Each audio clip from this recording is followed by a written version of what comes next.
you've been talking all season about being in the moment. What was that moment like for you, especially having such a struggle in Game 3? I mean, it's business as usual. Obviously, it's a big game and one we needed to bounce back individually and as a team to figure out how to get a win on the road and put ourselves in pretty good position. So, we answered the bell, especially in the first quarter, controlling the pace of the game and, not losing it like we did in Game 3. And, over 48 minutes, we executed a lot better. And I think we got back to enjoying the process and the challenge of winning playoff games, especially in the finals. And secondly, did you see all the talk about your Curry 2 release, and did any part of you want to wear them tonight? Yeah, if I had them in the road bag, I definitely would have worn them and showed them how fire they are. I love the nicknames, though, that they came up with, but I like them. Stephen, Lowell Cone, Santa Rosa Press Democrat. After Game 3, Coach Kerr called the team soft many times, and I assume that includes you. How did you go? He did. He used the term a lot. We were soft. How did you go from being soft to not soft in one game? And the second question I have is, are you sore at LeBron James? Am I what? Sore, angry at LeBron James. Why would I be angry Well, at him? we saw you having words with him. Oh, that's just normal basketball talk. I wanted a foul. He didn't think he fouled, and we just jabbering. There's nothing to that at all. And we, as a team, had to understand that, we were a little lackadaisical, didn't really show up, and myself included in that. And today is a new day, a new opportunity to, a fresh start to come out and get back to who we are as a team on both ends of the floor and play with aggression and assertiveness and confidence. And like I said, we did that in the first quarter, took their first punch and handled it well, and then, came right back at them. So did what we were supposed to do. Okay, go ahead. Steph, up front, Phil Barber, Press Democrat. Early in the game, before your outside shot started falling, you started penetrating and it seemed like you had some success, and Klay did a bit of that too. What did that do for your rhythm, and do you think that helped open things up for you later?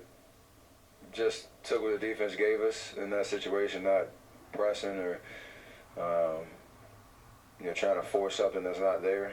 And the way that they were defending and have been for most of the series, they're trying to take away our perimeter shot. And we found it a little bit tonight, but like you said, early in the game, there were driving lanes, and instead of settling, just tried to attack and be on the downhill as opposed to allowing them to get into us. Tim Beal at Cleveland.com. This one's for Klay. When you saw Steph make that first step-back three, obviously you guys have been feeding off each other so well this season. In particular tonight, how much did that three really get your energy going, and in particular really set it up where you guys were feeding off each other so well from three-point range? I'm not really sure what three you're talking about. There's a lot of them, but the first one in particular. First one, yeah. I mean, I've seen him do it for 5 years now. No one in the game could really. That's a bad shot for everyone else in this league, but obviously when you have Steph's range and handle, we'll take that shot every day. And I mean, he's our MVP. He makes us go. So we follow, and he was sure with the ball tonight and just made the right decisions and let the game come to him. And he played an amazing game. I'm proud of the way he competed, and everyone else fed off that. And got to give a lot of credit to Anderson Varejao and James McAdoo. Those guys haven't been getting in a good rhythm lately because they haven't been getting great minutes, but they came out and played with great poise, and they played the hardest, and that's what we need out of everybody. Tim on the right side. Tim Reynolds with the Associated Press. Steph, last year when you guys got the third win, I think it was just one off day between Game 5 and Game 6. I think it was just the one off day. How long did those 48 hours seem when you're that close to winning your first title, and how long do you think these next 2.5, 3 days will seem with you guys on the cusp of doing it again? I honestly don't remember much about last year. It was a huge, win in Game 5 at home, and then you're going on the road. So you have to kind of understand getting your travel mindset ready. But we need some rest and need to take advantage of being at home and getting back into our routine. And be ready to go on Monday. It's going to be our biggest game of the year, obviously. So we always talk about just because we're going home doesn't mean you can relax or take things for granted. We work all regular season to have home court advantage, and this is a great opportunity for us, and we need to play with a sense of urgency and a sense of aggression like we did tonight. So it'll be fun 48 hours to wrap our minds around the opportunity we have in front of us. Noah here, right? Noah Kozlov, One Up Sports. Klay, how would you describe the intensity out there tonight as compared to the previous few games and just getting yourself right for that type of game? Obviously a pivotal game, and you got to respect that they didn't want to go down 3-1, and we didn't want to have to come back to Cleveland. So it's going to get chippy. There's going to be elbows. There's going to be bad fouls. It's the finals. Guys are going to lay everything on the line for this moment, and you don't take it personal. Obviously, we know what's at stake, but it's probably going to be even more intense on Monday. So we're prepared for it, and it's going to be a fun night. Last three here, and then Moke, and then the other side. Joseph Cacharo, the scorer. Steph, you almost doubled your field goal attempts tonight from Game 3. Was that just your own aggressive mindset, or is that something you guys did team-wise to get you some cleaner looks at the bucket? A little bit of both, but more so when I had the ball in my hands, I had to be assertive and decisive with what I was doing. I was in between in Game 3. Obviously didn't have to deal with foul trouble, so I was on the floor a lot more. And my teammates set great screens. We got the ball moving from side to side, so I got some better looks off the ball as well.